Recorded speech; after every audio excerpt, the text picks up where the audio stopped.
jireenya kiristaanotaatti shakkiin nammeedha. Shakkiin nammeedha. Baay'een namaa anarran jira malee bor hin beeku jedha kakuu baate.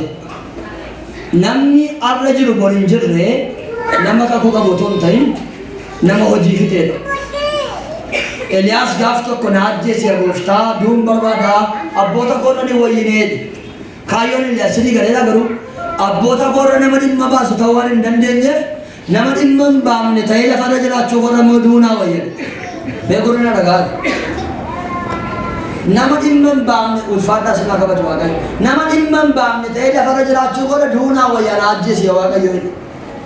Kennaan Waaqayyo immoo itti dhageeti kayi hojii dhageeti. Kayeessa dhaqee. Kayi hojii dhageeti. Ennaan dhaqee Azaayiliin dibiitii mootii godhii hiyyuu dibii mootii godhii Elsaayin immoo dibii Elsaayin mashaafaat immoo dibii raajii godhii jedhu. Ni ameen ameen. Waaqayyo kadhannaan Eliyaas na ajjeesiidha. Waan Waaqayyotti dubbate kayi hojii dhaqiidha. Ni ameen. Ituu kakuu baadhuu gaafii maal irratti dubbannu? Kakuun raawwiin hin jiru jireenyi qaala'eera. Maanni akkas kunoo wanti jireenyi wanta nu farkaa qabu. Mindaan koo waan tokko hinaa gochuu hin danda'u. Jooree dannee waan yaadnuu fi anarraa koo malee borii koon beeku inni. Ilaala geessanittu boriin namoota hin beekamne borii warra kakuu hin qabneeti.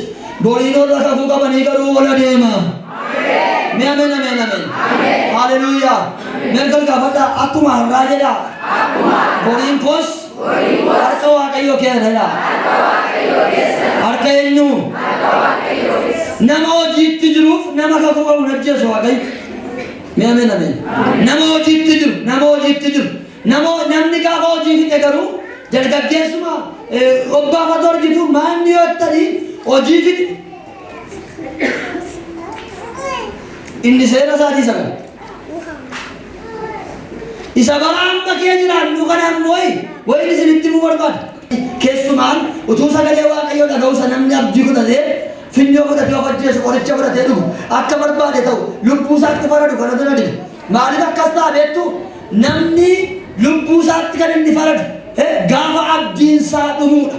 Harka kee gaafadhu abdii kee jiraachisu Waaqayyo.